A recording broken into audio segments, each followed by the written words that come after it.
of the D Will Show. I am your host, D Will, and this is episode 135. Be sure to subscribe to the podcast YouTube channel, the D Will Show. I have 100 plus episodes out there for you guys to take in for former NBA players, current NBA players, coaches, upcoming high school stars, and more. Also, follow and like us, the D Will Show, wherever you get your podcasts, Spotify, Apple, Google. Be sure to give me a 5 stars. Share it with your loved ones. The content that we have for you guys. I want to give a shout out to our sponsor for this episode, 27 Horizon.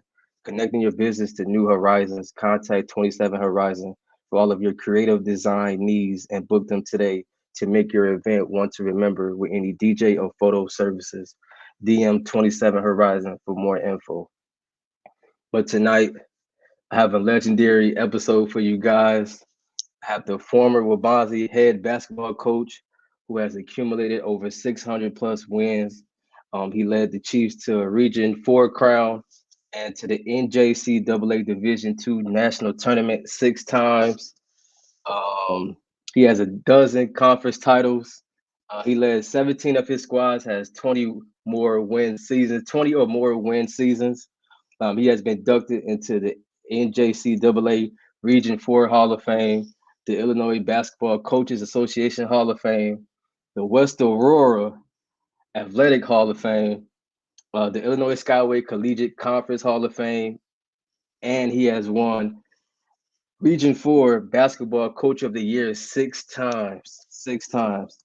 He was all upstate 8 performer at West Aurora High School, where his team finished third in state. He went on to play at Eastern Wyoming Junior College, where he led the nation in scoring as a sophomore. He then transferred to help me out with this, Coach. How is it? But Bemidji, yeah, Bemidji Bemidji State State. up in Okay, northern Dakota. yeah, Minnesota, where he was all Northern Sun Conference in his final 2 years. He also was the head coach of the Wabanzi golf team, where he led his golfers to 5 ISCC titles and a pair of Region 4 division titles. Everybody, please help me welcome to the show the legendary Coach Heiss. Coach Heiss, I appreciate it, man. Thank you for taking time out to come onto the platform. Well, I appreciate you having me on. No, for sure, for sure. It's definitely an honor. Coach, let me ask you this, Coach. After reading off that long bio of yours, what does all of that mean to you? You know what? I've shared this over the years with a lot of the reporters. Yeah, I won a lot of games. We won a lot of championships.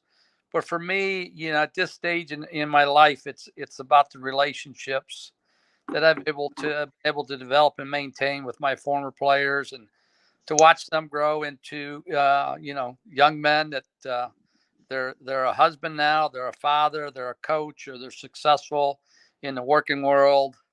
That means more to me than any championship trophy that I accumulated over my years. Absolutely. Okay. Coach, to get started with your story, can you just kind of take us through your upbringing, where you from, where you rooted from, and then we'll just go from there. Well, I grew up in Aurora my entire life. Started playing basketball at a very young age. I had 2 older brothers that were basketball players. Followed, the West Aurora basketball tradition.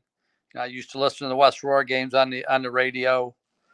Neil Orman, who's still doing the games today, used to announce the games. And this goes back to the early '70s when Matt Hicks played in '73, John Bryant played in '73. As a matter of fact, I stay in contact with John Bryant. I talk to Matt whenever I see Matt out and about. But I was just talking to John the other day, and we were talking about how good the Upstate 8 was. Yeah. When Elgin was good back then, Elgin Larkin was good back then, East Aurora was good back then, St. Charles was good back then, DeKalb was good back then, and I think one of the best high school state tournament games I ever saw was when West Aurora beat Elgin in triple overtime in the Mm, quarterfinal 1973 state tournament. So I just I started playing ball and would always go up to West Aurora High School. That was before they had the AAU stuff. So you go up there and you'd watch the older guys play, and then you would wait your turn when someone would have enough and they need to pick up another guy, so they'd grab one of you, even though you only were like a freshman. And but that's how you learned how to play the game back then. You Yeah, learn from a lot of the older guys, and they taught you a lot, and they made you tougher playing with those guys. absolutely. Was basketball always in your plans, coach, coming up? Did you play any other sports? Like I, what? yeah, I was a pretty good football player, but when you get to high school, unless you're a heck of an athlete, like a Terrence Smith or Cam at West Aurora, you kind of specialize. So I played football in junior high. I was quarterback, linebacker, and then when I got to high school, I just kind of focused on basketball. Okay, okay. Do you have a particular moment in your career, coach, where you kind of, made your final decision, like, okay, basketball is what I want to do? I know you spoke on your brothers playing ball too, but was that always in your plans? Like, I want to follow behind my family and keep the tradition Well, going? yeah, I mean, I remember growing up and we lived across the street from St. Rita's Church, and they had a full court basketball court, and it would be the winter months, and it would be so cold. You had gloves on, and the ball wouldn't bounce, but you still played. I mean, Yeah, that's much. Myself and my brothers and some of the other guys in the neighborhood, we loved to play. We didn't have access to the gyms that the kids have access to today. yeah. Growing up, in your time, coach, was segregation still a part of the culture then? And if so, like, did you see it, on the basketball court and stuff like that? I really didn't see it because I was brought up in a family where you just didn't look at that. My dad was the principal up at the girls' school in Geneva, Okay, and okay, he used to take us up there swimming on Sundays because I used to let the girls swim. So I was brought up around diversity, at a very young age, and okay, so it probably was around, but it wasn't okay, around, in our family because we just didn't look at it that way. okay, okay. Coming to going to a powerhouse basketball program like West Aurora. What kind of led to your decision going to West Aurora? Playing for the legendary Coach Kirkland. Well, it's just like the kids over on the east side back in the day. I mean, that was your dream, to someday play for West Aurora, and if you lived on the east side, play for East Aurora, and even like Aurora Central had some good teams back in the 70s and 80s, and Marmion had some good teams back in the 70s. So that was something that you just always, when you were listening to the games on the radio, 1280 WMRO, that was you were kind of putting yourself putting yourself in those situations like you were playing in the game at a young age. I can remember listening to those games 10, 11, 12 years old.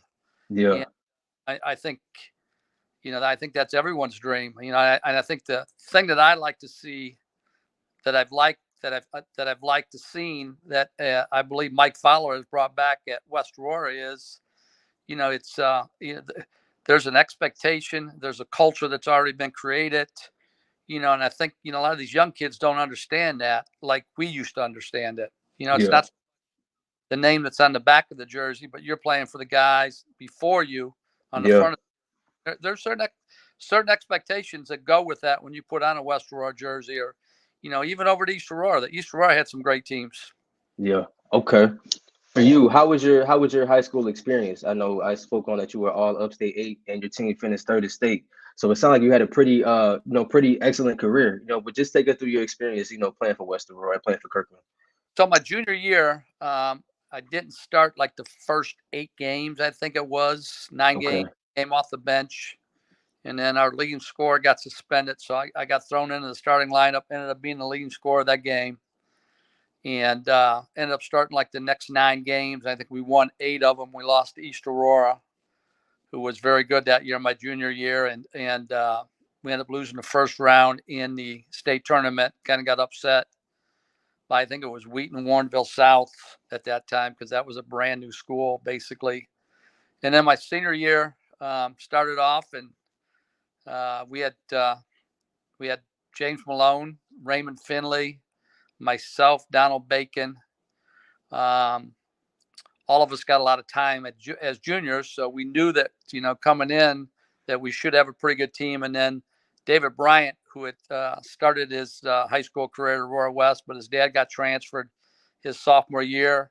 He had moved back for our senior year, and we had 6 really good players, and we also had Andy Dockery, rest his soul. He just passed away a couple months ago. He was our first big man off the bench, and then we were very fortunate because we had 6 starters. Yeah. We Raymond Finley was good enough to start, but you can only put 5 guys out on the floor at a time, and we were a team that we struggled early. I think we went to Bloom, and Bloom beat us the very first game of the Pontiac tournament my senior year, and they had Orrin Gilmore. That was Artis's little brother. Had a couple other guys, and we got thrown into the consolation bracket, and we ended up winning 3 games by 30 points. Oh man. Okay. Kind of took off from there. Okay. Coach, take us through those East-West games. Now, take us through those experiences. Before. Well, my senior year, I'll tell you, they beat us at our place. Melvin Harden, who was a heck of a player, he hit one from the hash mark at the buzzer to beat us at our place. Oh man. So then we go over to their place, and it was 1 2-point ball game. They ended up following me down the stretch. I ended up hitting five out of the last 6 free throws. We ended up beating them by 5 the second time, and then the rubber match was in the sectional championship over at their place. Now that you're talking 1980, those tickets the game was sold out. But they were saying that those tickets were going for $100, because people were trying to get into that gym. Yeah. That game went into overtime, and James Malone, I'll never forget it, and a lot of other people, don't forget it, is that he ended up ripping Cubby right across the 10-second line, Craig Lathan, Cubby, and we ended up beating them, I think, by like 2 or 3 to win the sectional, and then we didn't have any problems in the super sectional. We beat a Rockford team by like 21, and then we went and played Peoria Richwoods the first game in the quarterfinals downstate. They had Doug Altenberger, who was a sophomore, who ended up playing at Illinois. We beat them by 1. And then we ended up playing Uwe Blob, who played at Indiana. Mitch Arnold played at Illinois his first year and then transferred to Fresno State his last 3 years. We were up at halftime, but we had one of those third quarters where we couldn't throw it in the ocean. And we got some great shots. So it wasn't like things defensively. There was a lid on the bucket, and we got down 11, and we ended up getting beat by 11. So we outplayed 4 quarters, came back and played in the third place game and beat a really good Danville team. Okay. Coach, during that time, who were some of your favorite matchups that you enjoyed playing against? East Aurora. I mean, it's Melvin was a heck of a player. They had 3 juniors that year. They had Cubby. Cubby was a sophomore, I believe.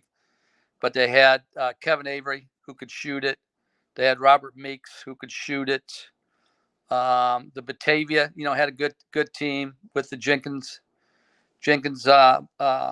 Michael Jenkins up there. Anthony Williams was a junior. St. Charles had a good team.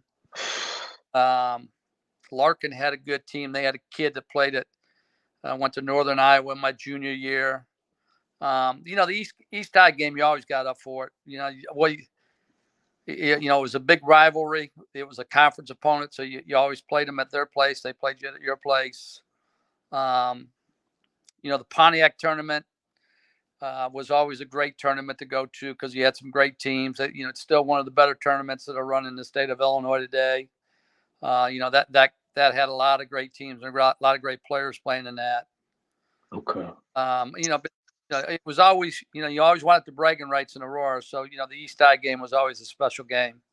For sure. Playing for the legendary Coach Kirkman, what were some of the lessons and things that you learned from him, that you took from him, that you may have used in your career? Coach was always had you ready. I mean, fundamentally, you were going to be sound. You were going to play defense. He believed in, and this is an argument I get with a lot of the young guys today. They say, well, you guys weren't as athletic as the kids today. And I said, hold up here a minute. You remember, we played a system where you weren't allowed to be athletic. You Yeah, know, you worked the ball around and you threw it 5, 6 times, and you really didn't press. You really didn't run a fast break. I mean, we had some athletic kids. James Malone was athletic. Raymond Finley, as a freshman, was 6'1", and could just easily dunk it with effortlessly. And Donald Bacon was quick. I mean, it was a different style back then, but we had some athletes. for sure, for As sure. far as Coach Kirkman, he was so good at having you prepared for the opponent and getting you ready and being fundamentally sound and having you play to your team strengths and your individual strengths and trying not to do things that that weren't your strengths. I think a lot of kids get in trouble today because they try to do things that aren't their strengths. Yeah, And smart thing is stay to your strengths, and develop those weaknesses into strength. I used to always use this with our kids at Wabansie. I mean, to me, the greatest player ever to play the game is Michael Jordan. I mean, he couldn't shoot the three when he came into the league. yeah, By the time he left, I mean, he was an excellent 3-point shooter, for and he had sure. came in the league. He had no left hand. Yeah, Pistons always talked about forcing them left. Well, what's he do? He goes and develops his left hand. yeah. It became unstoppable, Yep, right. for sure. So after your career at Western World Coach, you ended up at Eastern Wyoming, where also, I spoke on that you led the region in scoring. What led to the choice of going to Eastern Wyoming, and was it a culture shock for you, going out there? Oh, it was what led me to go out there first of all was that a former teammate mine the year before was already out there. Okay. It was a Division I JUCO. So it was a league out there that consisted of all the junior colleges from Colorado, Nebraska, Wyoming, Montana. So they had a really good reputation for junior college basketball, and then kids going on to Division I and Division II programs from there. And to your second question, yeah, it was unbelievable culture shock. 5,000 people. You know, I used to tell people that my neighborhood had 5,000 people. Just going to the next level, as far as the next level of, basketball, school, things of that nature. Did you have to adapt? Did it take you a while to just adapt to, the different style of play? You're playing for a D1 JUCO now, like, the style of play, everything is totally different from the high school ball. Did you have to adapt to it? And if you did, like, how long did it take you to really adapt to just the college level? Um, the game is definitely faster. It's definitely more physical. Even at the junior college level, it was. I mean, the team that won our region to go to nationals my sophomore year, they went 7 foot, 6'9", 6'7", 6'5", 5'11", and Mm. they had four guys go to high major, mid major level programs. Um, I think the biggest adjustment for me I was a late bloomer, so I started to get better later in my career. Um, I was all conference as a freshman out there. I think I was our second leading scorer, first in assist, and then my sophomore year, it just kind of took off, You and got more comfortable. yeah, I got more comfortable. With getting more comfortable, obviously, you gain more confidence, and you're like, I can do these things, and that was before the three point line. I think I averaged, close to 23 points a game out there. Pretty impressive. And then you also transferred to, I'm sorry, help me say that again. Is it But no, actually, so I signed with the University of Central Florida from okay? there, Oh, okay. and so they were a NCAA Division II school at that time. But they had told me during my recruiting visit that they were going to convert over to Division I. They told me that all my credits would transfer in because I graduated with my associate's degree, so I'd come in as a junior. They told me that they played their home games, downtown in the arena, downtown Orlando. Well, all these things turned out not to be true. The assistant coach who recruited me had resigned a week before I got down there. Mm, So that was before the NCAA had 5 years to complete 4 years of eligibility unless you got injured. okay. So Okay. even though I didn't practice, I transferred out of there at semester time. I only had a year and a half of eligibility with an NCAA school. And so my junior college coach, my freshman year, was the coach up at Bemidji State, and they were an NAIA program. So I had 2 years of eligibility through the NAIA. So that was one of the main reasons why I went up there, is because I would have had 2 years of eligibility, but since they operate under a different set of rules than the NCAA. Okay. And then you were all conference, at that school. How was your experience there? Was it But different from Eastern Wyoming? yeah, it was. It was a hockey school, first Okay. of all. My 2 years there, they had never been to the district playoffs, so we went both years. My second year, my senior year there, we ended up making it to the championship game of the district championship. Had we won that game, we would have went to the NAI Nationals. Um, but yeah, it was a great experience. And then my junior year, we went and played UC University of California, Santa Barbara, and Mm. Stanford. And I had a really good game at Santa Barbara. I had 31 that game as a junior. And then at Stanford, I think I had 15. Should have Mm. had more, but I just, I wasn't knocking down shots. But that's what led to my tryout with the Utah Jazz. Yeah. My Yeah. my college coach had seen that. I think Connor Henry was a guy that was guarding me my junior year playing Santa Barbara when I had 31. He ended up getting I think he was the first or second pick in the second round. Okay. So my coach was out there doing his doctoral program at University of Utah, and had gone over while he was out there for a year and a half working on that. He became friends with the coaches at the with the Utah Jazz, Yeah. and so Yeah. that was a time where they had like 7 rounds, and then they brought in free agents. And Okay. so he said, "Hey, this guy got drafted by the second round, the Connor Henry kid from Santa Barbara." He goes, "I got a guy that had 31 against him as a junior. The guy can play." So they said, "Get us some tape." So they got him some tape, and he called me that summer, and he says, "Hey, I think they're going to give you a call and bring you out as a free agent." Well, then I didn't hear anything for like 2 months, and then the end of July, I got a call from them and said, "Hey, we want to bring you out." There was a 4-day mini session where we went doubles, and they made cuts after that, and I survived that, and then I stayed out there for another 2 weeks, and played in the summer pro-am out there. Yeah. And then I had some opportunities to go over to Europe, but I had just gotten married that summer, and my wife at that time wasn't interested in going to a foreign country. Yeah. So So was that that's when I went back to Wabansi. okay? Okay. There we go. There we go. That was my next question. Was it tough, coach, to really come to grips with, okay, this is the end of my playing career? Was that hard to kind of grasp, to really understand at that time?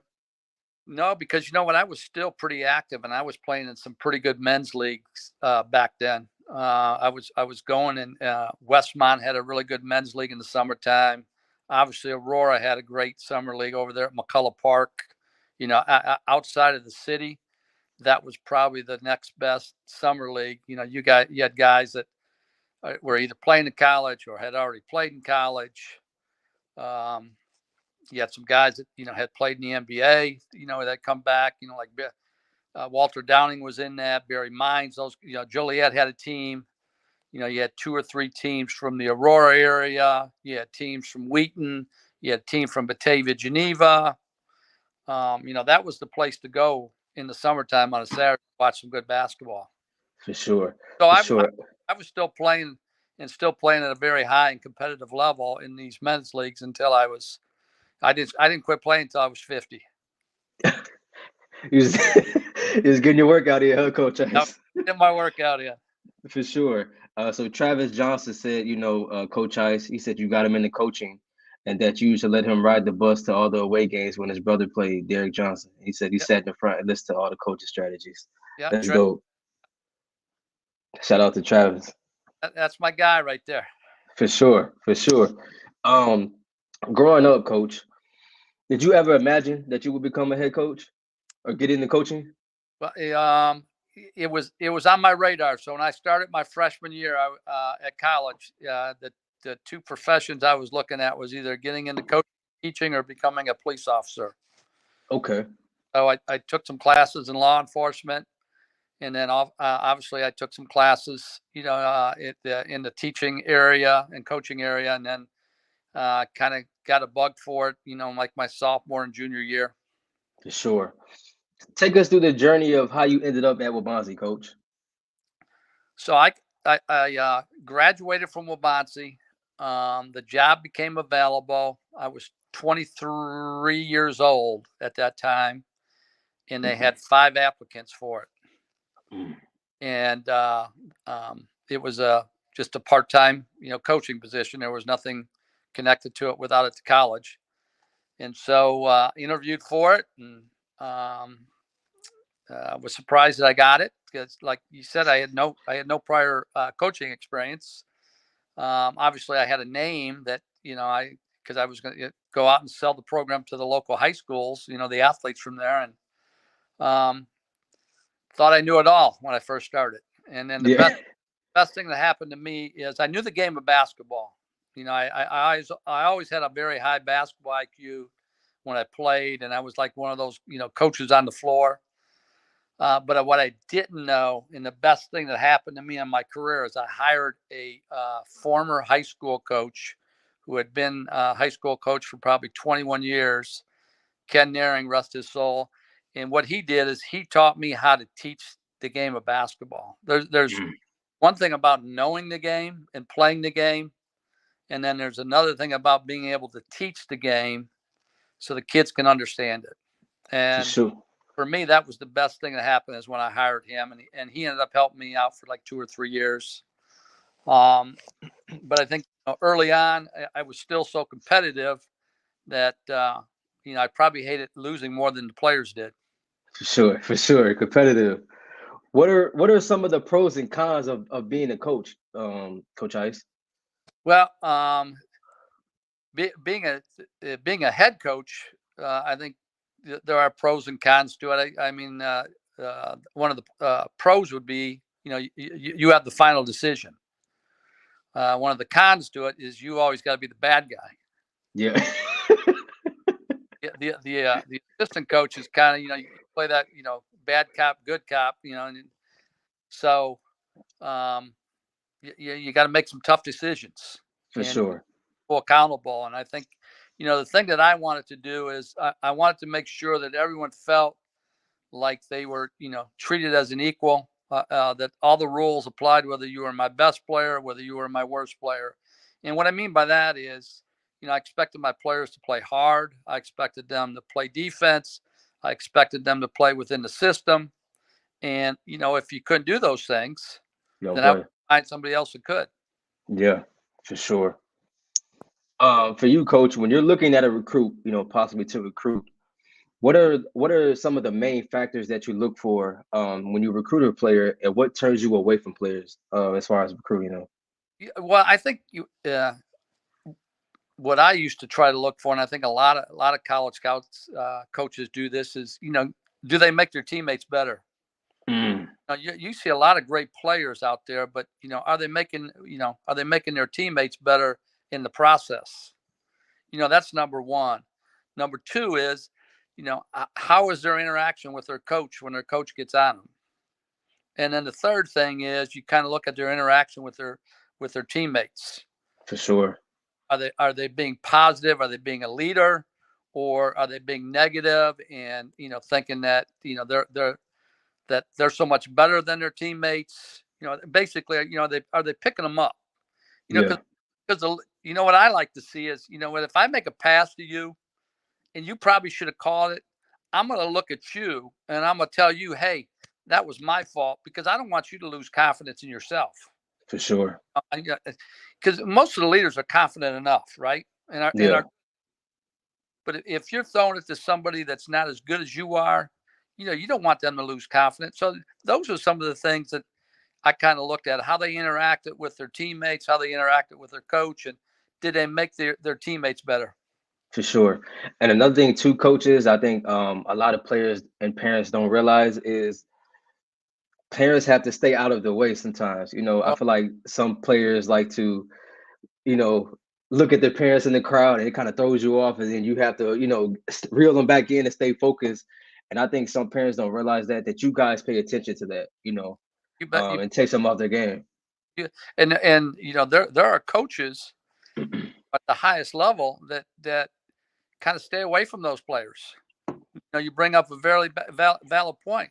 They don't want that headache. Yeah, because then it's gonna feel like you're not gonna be confident, or you're not gonna listen to me. You're gonna listen to your parents, and then when I pull you out the game, then I got to deal with your parents fussing at me, and it just becomes a whole headache.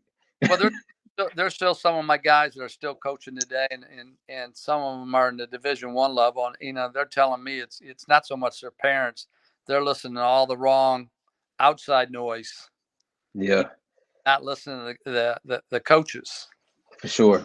It's more I don't think it's so much the parents anymore. I think it is the parents when they're younger, but when you're talking about getting into college, I think it's some of the outside noise they're hearing from people that maybe don't have their best interests at heart.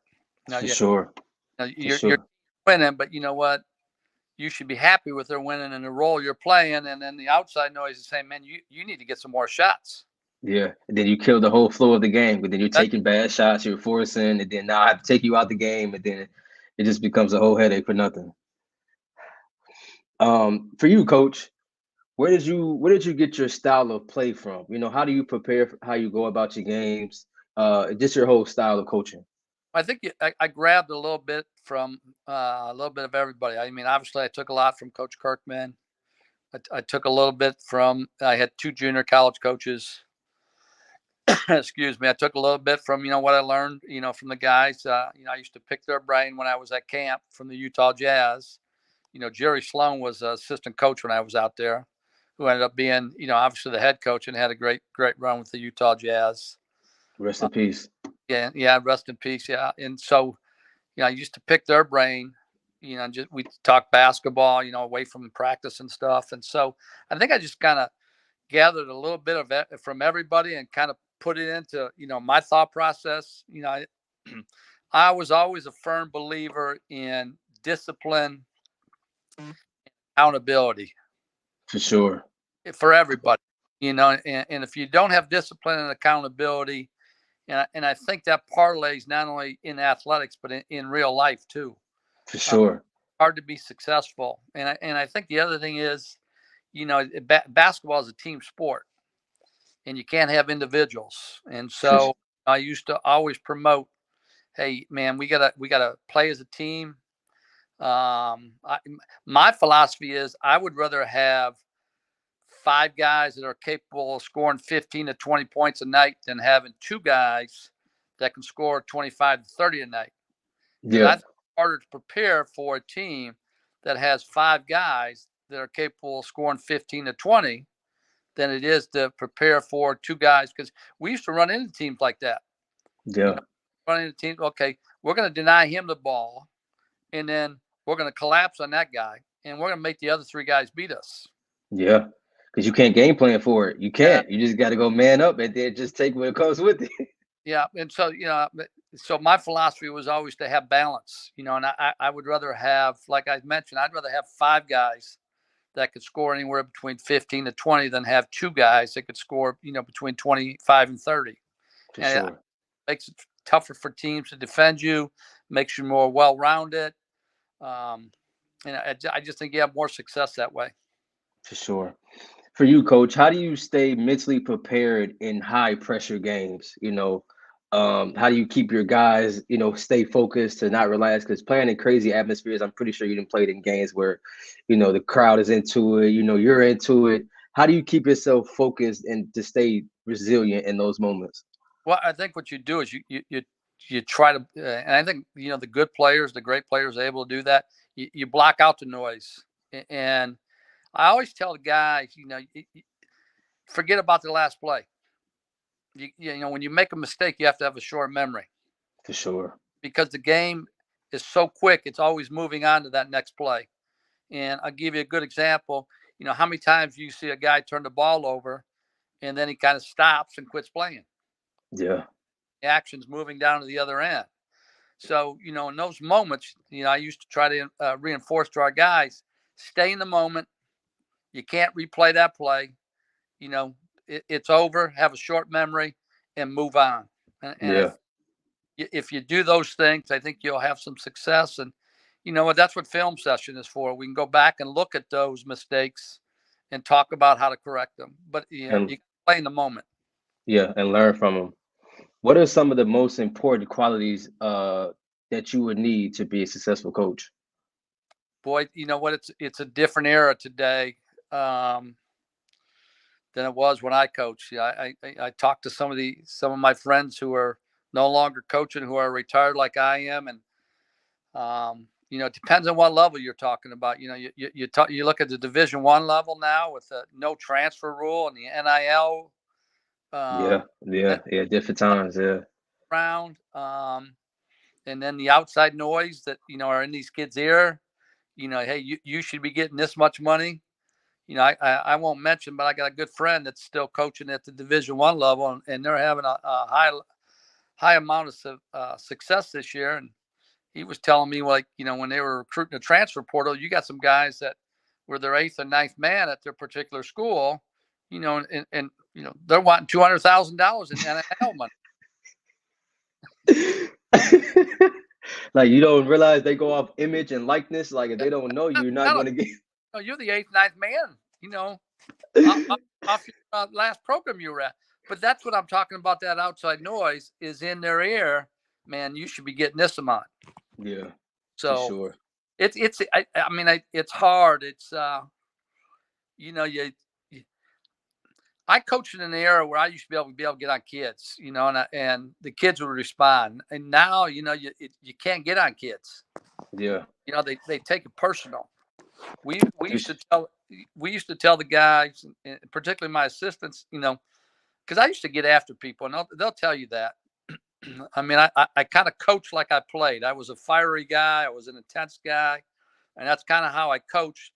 But the thing that people didn't get a chance to see is my interaction with my guys away from the basketball court. yeah. Um, I used to have my guys tell me, "Hey, uh, uh, uh, what was the phrase they used to say? Yeah, you're our brother from a different mother." A brother from another mother. Like I could relate. I was raised on playing on the playgrounds. You know, so but the thing about it is you can't get on kids today like I used to be able to get on them. I Yeah, used to for sure. challenge them. If I had a coach that told me I wasn't tough, I was going to go prove them wrong.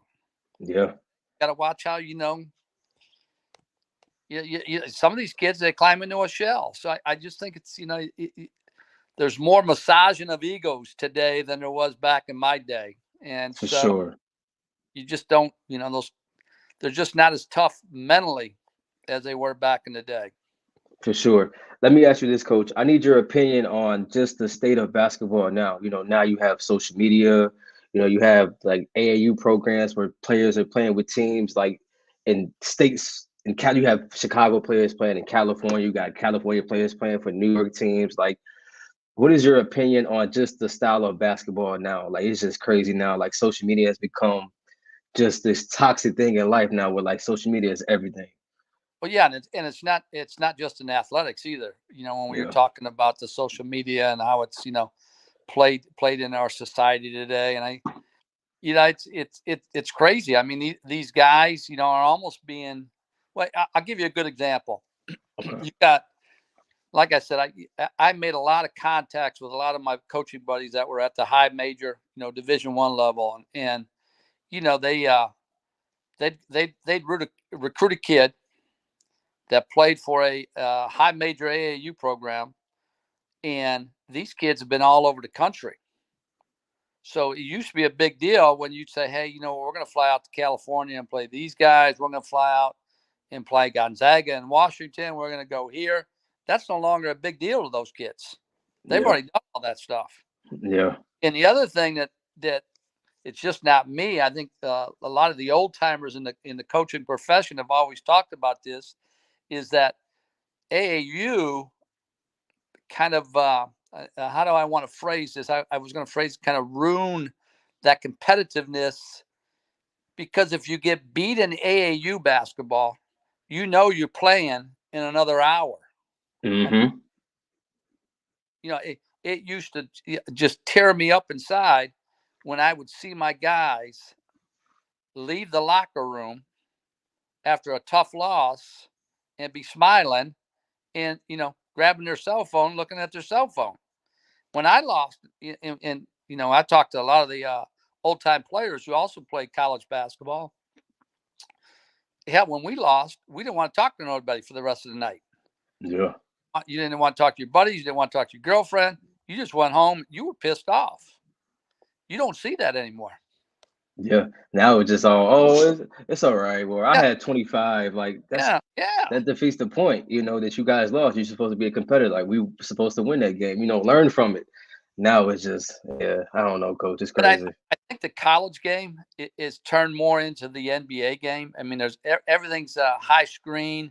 Let's get downhill. If we can get to the rim, we get to the rim. If the help defender comes over, we kick out to the shooter and shoot the three. There's not a whole lot of cutting, moving, screening besides the high ball screen. So I For think sure. a lot of what you see is particularly offensively is filtered down from the NBA game.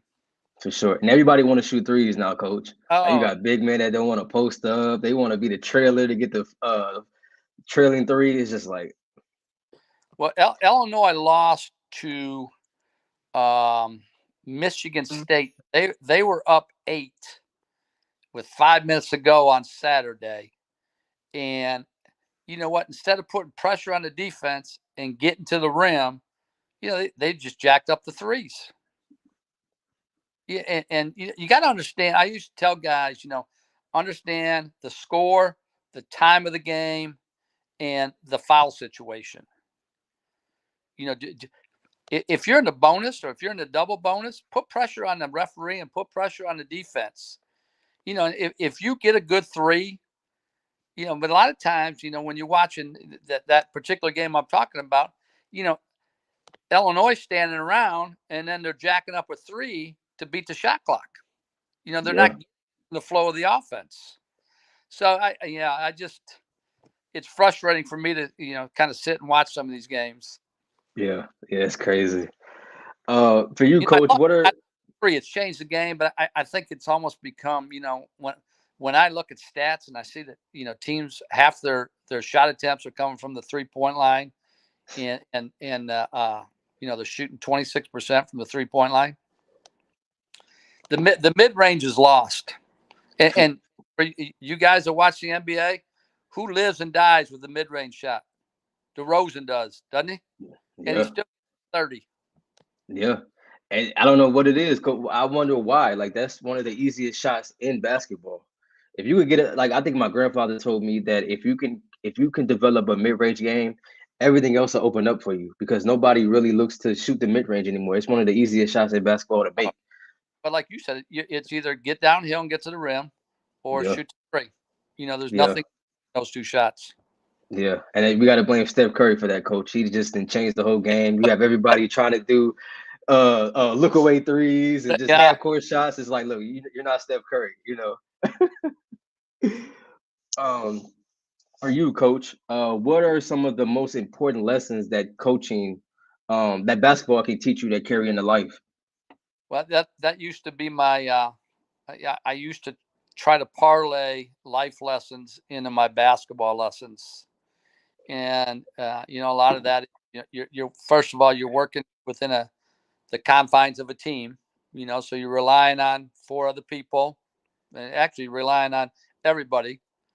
Um, there's accountability in real life, right? There's discipline in real life. Um, there's being your best and doing your best, right? Giving 100%. So I used to always try to parlay, like I said, there's a lot of life lessons that can be used not only in basketball but in a lot of the sporting arenas and with different athletes. For sure. Look, Derek Holyfield said, "OG Blackhawk." Shout out to Derek Holyfield. Tell him I'm still mad he didn't come to Wabansie. Yeah, no, I love those guys. That was a fun team, man. That team in 2000. Yeah. No, to do what they did to beat East St. Louis in the semis and then come back to beat that Westinghouse game, man, That was a game to be at, Coach, huh? was it was. And Man. he ended up going up to Bemidji too. So there was myself, David Lee, who was on that '84 team with Kenny and Rodney and that group. He ended up going up there and playing all 4 years, and he was the all-time leading scorer. Derek went up there after I think he went to Eastern for a year and then transferred up to Bemidji State. Okay. Yeah. So that's why he asked me to ask him about that. Oh, he said yes, sir. Okay. We're still waiting on get Derek on the show. We got to tap into his story too for sure. Um, for you, Coach, you've been coaching a very long time. I'm pretty sure you didn't see a bunch of talent as far as player wise that you've maybe played against and coached against. Do you have any favorite or most memorable matchups, rather than been a particular player that you had to coach against and a coach that you had to coach against? But people always ask, like, who was your best player at Wabansie? And I'm like, oh, man. I mean, Yeah, you got so many. when you coach 34 years, I mean, it's hard. I mean, I think I didn't see it, but someone said that you had Jarrett Starwood on your show. Yeah, I just talked to him. He told me to tell you. He said hello too. He was a guy. He played for me as a freshman.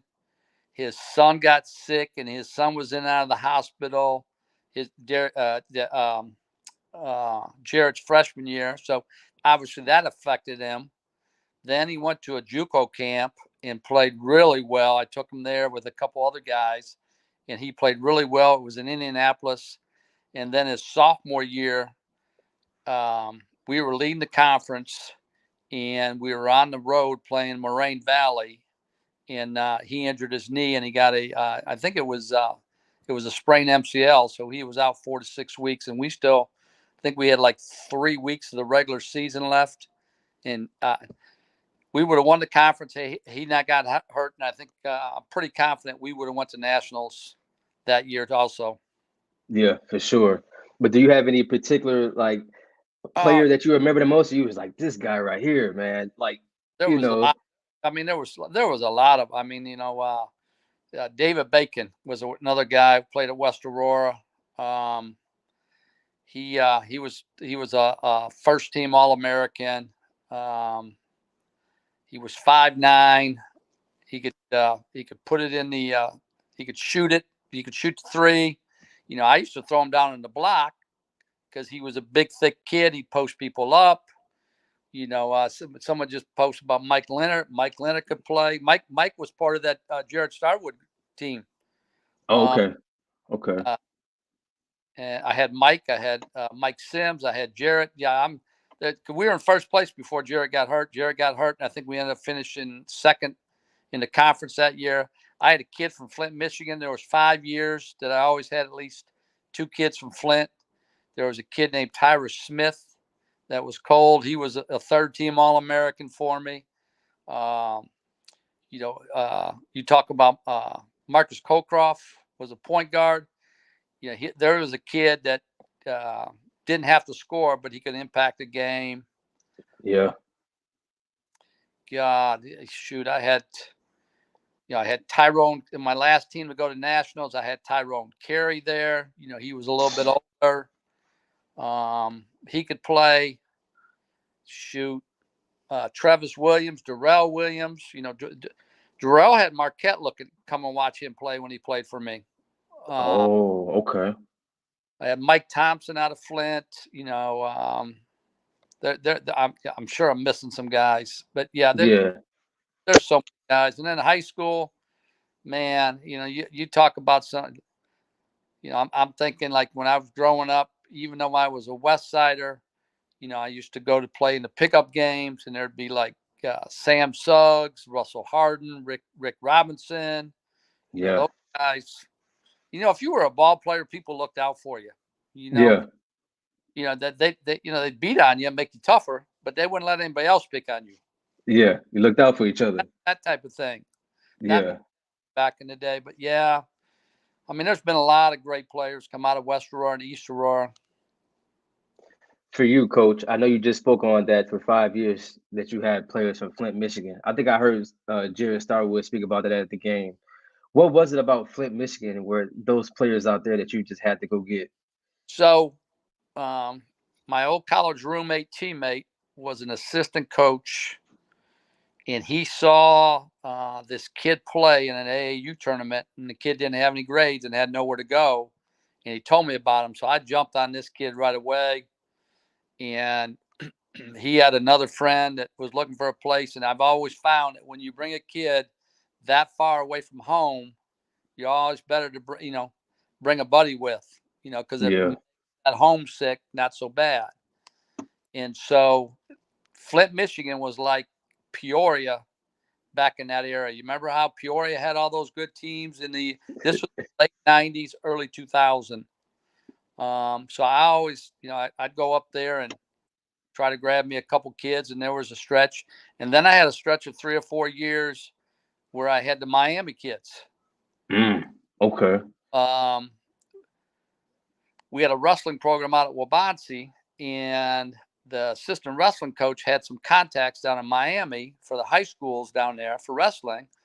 And the community colleges in Miami had no wrestling. So he'd go down there and he'd get some state champions, state runner up, where the heavyweight was dating a girl down in Miami, and her brother played basketball. So this kid came up and watched the game. Didn't work out for us. Came up, watched the game. He, little 5'9" guy, and I didn't get a chance to see him play until we started preseason his freshman year. And the more I watched him, I'm like, I was telling Coach Robinson, he was my assistant then. Man, I like this kid. He was a hard-nosed kid, just like Marcus Colcroft. And those two guys, I tell you what, they created problems for people defensively. And so then there was, there's those pockets. If the kids, if you go somewhere and find a kid and they have success, then the word gets back, and then it kind of feeds a pipeline. Yeah. And okay, well, Flint, we got to get at least two from Oh Flint yeah, every single year. Yeah. and that was Flint was during the Mo Peterson and Oh, Matisse yeah. era. So yeah, Flint was a hotbed. Yeah, for sure. For sure. Coach, for you in your career, have you ever had a reality coaching moment where you kind of like you got stepped into reality really quick coaching? Like you was like, oh man, this is I'm really coaching. Um, I don't know if I ever had that. Um, Okay.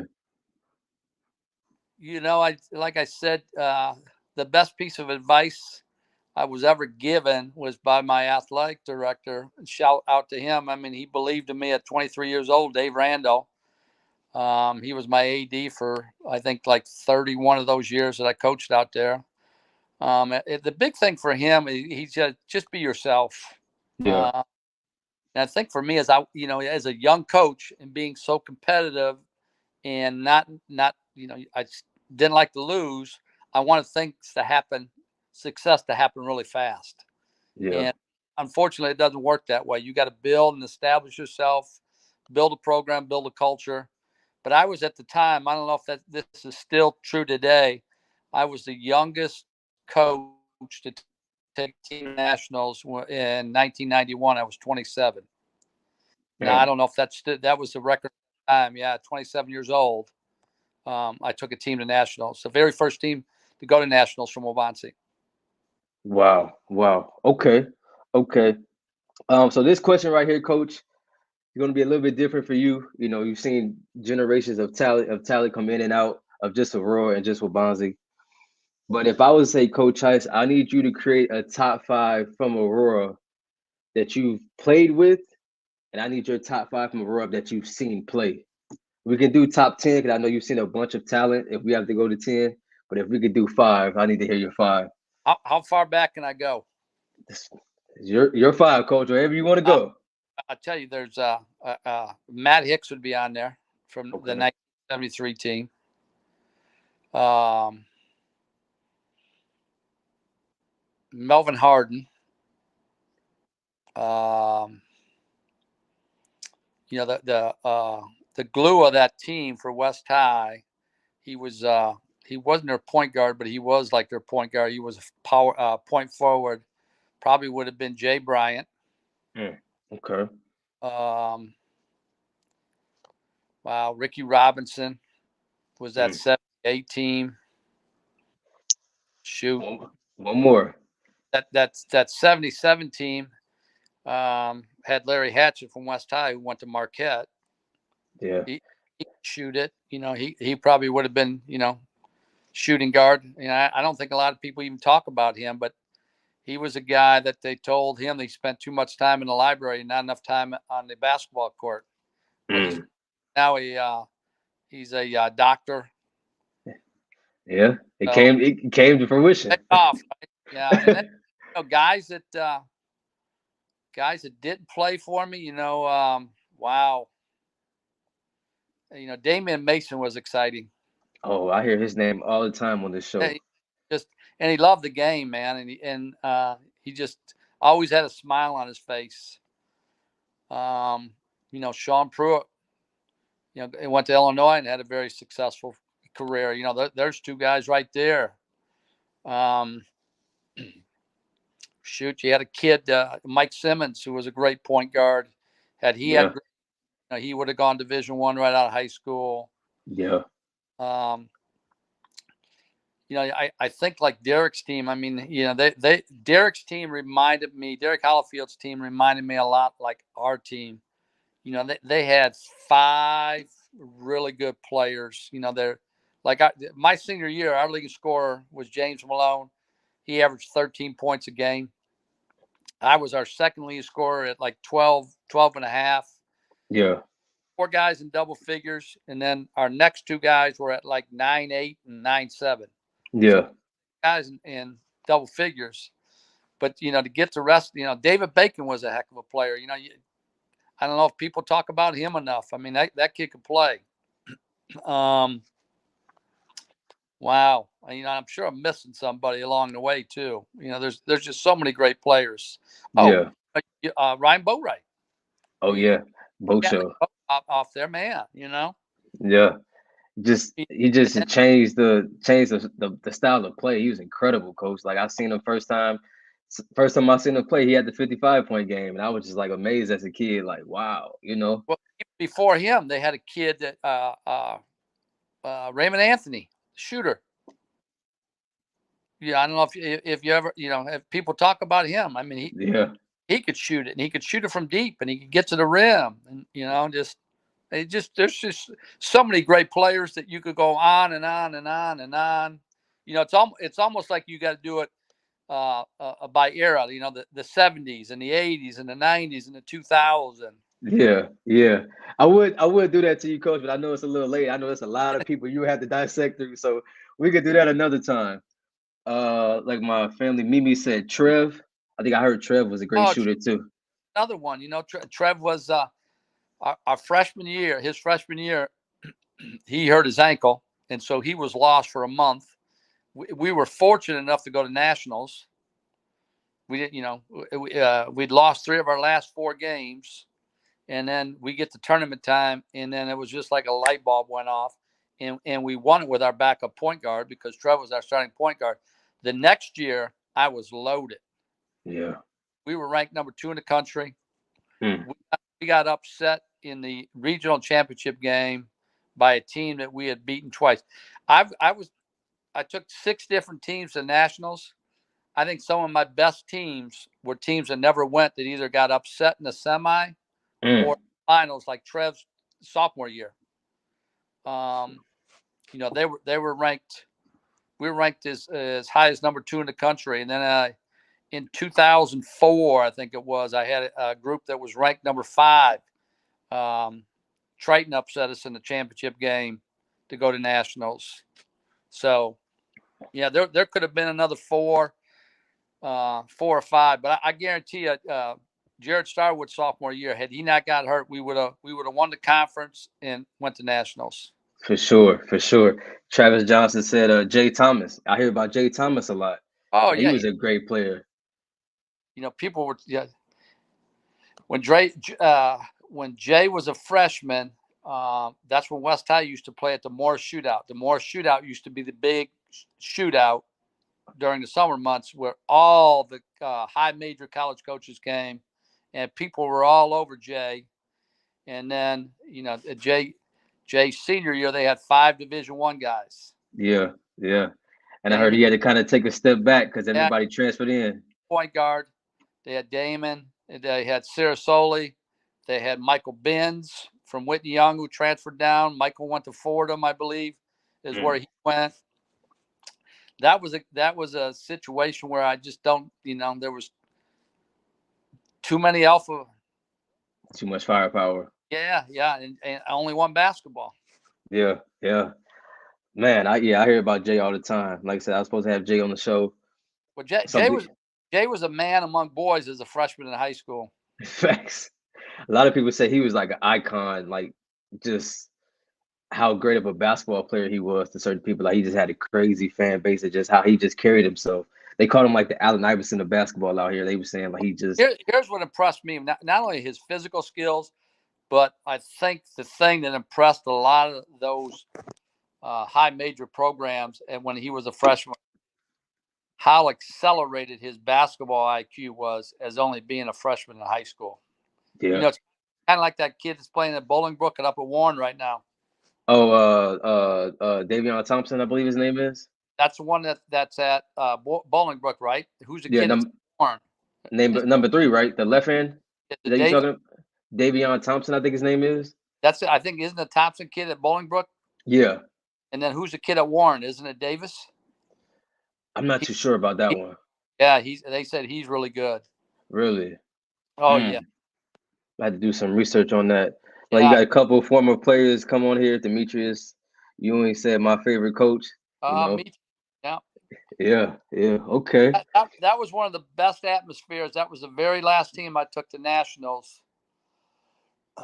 We had upset Triton. Triton was the number 1 ranked team for like 4 or 5 weeks, and then they got beat the last game of the regular season by South Suburban, and we ended up playing Triton because we had our region was so big. You had 2 different districts, so we ended up playing Triton and upsetting them in overtime at our place. And the gym was packed. They brought in extra bleachers to put them under the rim. Oh man, at Wabanzi? Yep, at Wabansi. Wow. Is that one of the craziest atmospheres you've ever played in? Yeah, for a JUCO game, yeah. For sure. Okay, Coach, back in your prime, if you had a chance to play against anybody that you would want to play against, rather it been collegiately, high school level, who would you want to have match up against that you didn't get a chance to? Well, I don't know about match up against, but I played on the same team as Michael Jordan. Oh, you So got to talk about that, Coach. You got to talk about that. Oh yeah, so Michael Jordan used to run his basketball camp over at Elmhurst College, and so I worked it a couple of years as a coach. Well, I was still young, 25, 26, and I could still play a little bit. So I used to bring my gear. Well, he used to bring in all these college high all-star kids that were going to play in the NBA. Like Sean Elliott was there, B.J. Armstrong was there. So he would bring these guys in, and they would ref the games of the camp, and then he'd have open gym at night for those guys. Okay. Well, I brought my gear one night, and so I'm sitting around, and the guys were running up and down, and Mike shows up. Mike goes, "I got next," and he goes, "I'll take this guy, this guy, this guy." And I was one of those guys. Well, let me. We didn't lose, and I threw him an alley-oop dunk. So, Hey, Coach, that was before cell phones. Yeah. So there's no footage of that anywhere. Oh no. Yeah. So, Coach, you could attest to it firsthand that Michael Jordan is actually a person that is the greatest because he made those around him better. Like he picked guys, like he just picked random people. Yep. And like you said, you guys won a lot. So you can attest to it firsthand that he's actually what they say he is. Oh, without question. And I'm going to tell you who else from Aurora was like that. He was supposed to play for me, but we just never could get his grades together. And it didn't matter who he picked on his team. His teams always won. Was Skip. I don't know if you know, He moved up here from Louisiana. He was an all-state player. But you know why Skip's team won? Because they shared the basketball, and he coached those kids, and he had them moving without the ball, and they played defense. But Played the Skip's, right way. I swear to God, because we try to get him eligible so he can play for us. So he was at a lot of our preseason stuff, and it didn't matter who he took. He'd take some sorry guys, and they would win. For sure. Oh yeah, Mimi said Lamar. Yep. Yep. Skip, Skip. Rest in Skip those guys. Yeah. Rest in peace to Skip. Man. You betcha. Skip was one of those guys that he didn't, he could impact the game once again without scoring. But, when you needed the winning bucket, he was going to get it. For sure. Okay. Rest in peace to Skip. For you, Coach, if you could have 5 dinner guests, dead or alive, anybody, to just sit at a table and just pick their brain and just have conversations, who would be the 5 dinner guests that you would have at your table? Basketball wise, I'd probably John Wooden would be one. It could be anybody you want, Coach. You don't have to be basketball. Anybody you want. Well, probably the first one would be Jesus Christ. He'd be one. Martin Luther King would be another one. John F. Kennedy would be another one.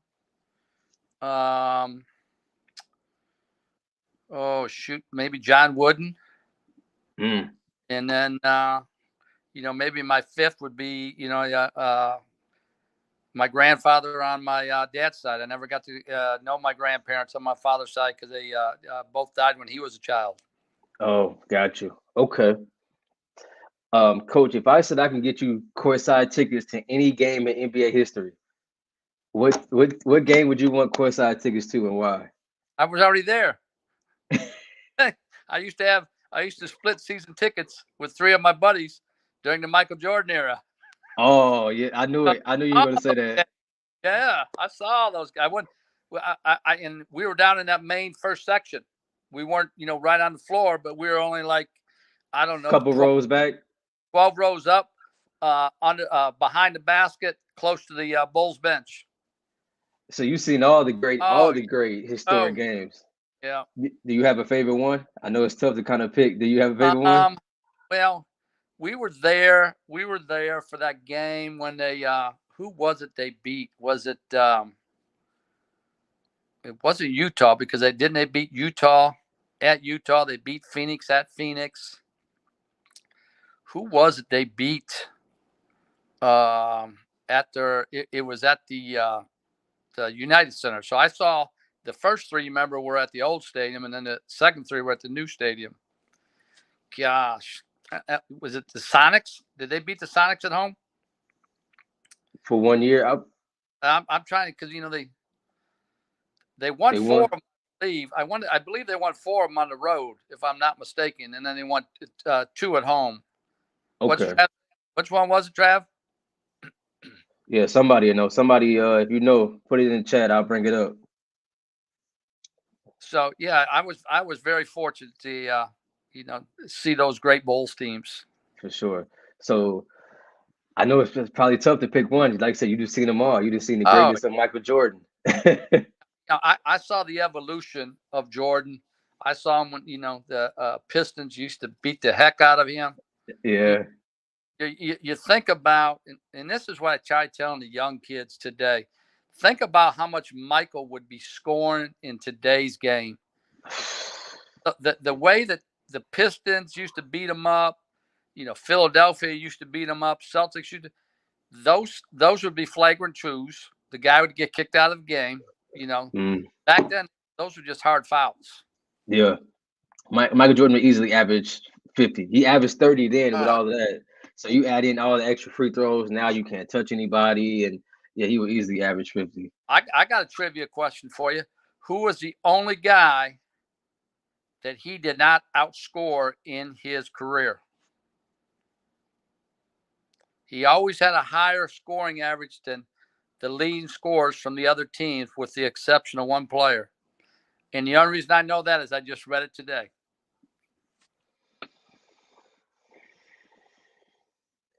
Let me see. Mark Davis? No. Oh, he was a guard. He was only like about 5'10", and he was tough as nails, and he was a scoring machine. AI. Oh yeah, I wouldn't have got that. I was thinking like Gary Payton, but you said Oh, score machine. I was like, yeah, oh no, you talk about pound for pound. Allen Iverson, Isaiah. Those are two tough cookies right there, pound for pound. yeah, yeah. And if only if AI could have been a little bit taller. Oh, Scary, scary. Coach, I need your top five NBA players of all time. Your personal favorite. oh wow. Um, I tell you a guy that I think should get conversation in the GOAT conversation who doesn't, because he just dominated the game, was Kareem. I think Kareem was one. Um, wow, obviously Michael, Magic. And I'm talking, obviously my era, that Karl Malone's got to be in there. Shoot, I need one more, don't I? Yeah, one more. You know what? I just talked about him because I don't think he gets enough credit when people talk about great play. Allen Iverson. Yeah, yeah. I think a lot of people hold that. Oh, he didn't have a ring. I kind of hate that debate because it's Guys, like a lot of players. Yeah, a lot of greats don't win a ring. So that should be held against them. Travis said LeBron, Jordan, Kobe, Magic, Shaq. I think Travis is a LeBron fan. uh, I like it. You know what? I like LeBron. I think for him to do it as long as he has, and I just think that he's not Michael. Yeah, yeah, for sure, for sure. Uh, Coach, if I was to say, if you could give advice to your 16-year-old self, basketball wise, your basketball playing career, what would be the advice that you would give him if you could talk to him now for what you know? Um, Probably spend a little more time on my craft. Today's kid, they got personal trainers. They've got personal trainers for strength training. They got personal trainers for skill development. We just went to the playground and did all Yeah, that, and weights weren't emphasized like they are today, and not only the way they are today, but they're sports specific. mm-hmm. Everyone, you lifted the same way that the football players did, that the baseball players did back in the '80s. Now, you know what? They're gearing it to the specific muscle groups that you use for basketball compared to football. And then the other thing is, like I said, the skill development. Yeah, Our skill development was going to the playground and playing against guys that were better than you. yeah, yeah. You had to force yourself to get better. You just had to go do it. You just had to go do it. Um, Another question I have for you, Coach. If you could give your advice to the first or second year coach, Dave Heiss, what would be the advice that you would give him now, knowing what you know? You got to be patient.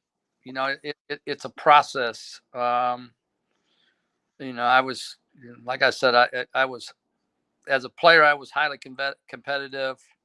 Um,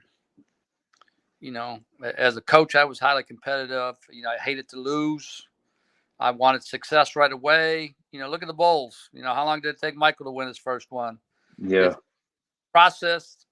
Um, part of uh, Part of that process is learning from the other programs, and how they do it, developing that culture, and then, not only, um, you got to embrace it. for You got to sure. process. Not only do you tell the players to embrace the process, but as coaches, we got to embrace the process because For it takes sure. time. Yeah, for sure. We To live grow in, up, we live in a society today where everyone wants results yesterday. Well, that's not how it works. not realistic. You got You to put in the work. got to go through the trials, and you got to have some bumps in the roads, and you got to have, maybe some times where you're not successful, to learn how to be successful. Yeah, you have to go through adversity to grow. You have to. It's a part of life. The last one I have for you, Coach, is my platform is pretty much to, share people's stories, to give flowers. If you could recommend somebody for me to have on the show, who might that be? Oh, I think Rick Robinson, he was a great player. I think Matt Hicks, these are some old school guys that, I think, some of the younger guys need to hear about Yeah, and hear about the tradition, because like you and I talked earlier, I'm glad to see Mike's bringing that culture back, that West Aurora culture. I think it was lost with the guy he preceded, because he wasn't a West Side guy. yeah, It's not so much, these kids need to understand, not only are you playing for you and your teammates, but you're playing for all those other guys that put that uniform on. And that's absolutely. the same could be said about, the East Aurora tradition too. For sure. For sure. Well, Coach Heiss, I just want to say thank you again for taking time out of your day to come onto my platform. We just want to give you your flowers for what you contributed to the game of basketball, all the lives that you have positively impacted. So, for me and my fan base, we just want to say thank you for everything that you contributed to the game of basketball, and we appreciate you. I appreciate you having me on, and I appreciate what you're doing. I mean, you're keeping it alive. Aurora basketball has some great tradition, man. And we talk East and West. There's been some great players that have come out of Aurora Central, Marmion, and even Aurora Christian. Yeah, There's Mark Davidson is another guy I had the opportunity to coach and play. Rest in peace, Mark, who was a great player and even a better human being. But yeah, I like what you're doing. You're keeping that tradition alive, and you're keeping that spirit alive. That I tell you what, it's Aurora and the Fox Valley area is a special place for high school basketball. for sure. And like I talk to Skip all the time. Being the second biggest city in Illinois behind Chicago, you have to expect that we have the talent. And I just think a lot of people don't know, or they were just too young. Like for me, talking to you and talking to Skip, a lot of these guys I didn't know from me just being younger, and I've got a lot of just great feedback from doing this, and I'm really enjoying it, learning the culture and stuff like that. Hey, So, hey, before you go, I forgot to put my man KB on that team. He's got to be in there. oh yeah, KB, Oh my God, KB yeah, on there. Yep, and that's yeah, why I'm getting old, man. I'm forgetting no, players. No, I forgot it's my guy KB. it's all you've seen a lot, Coach. So it's easy to forget. Yeah, So he's got to be on there. Jay Taylor's another one.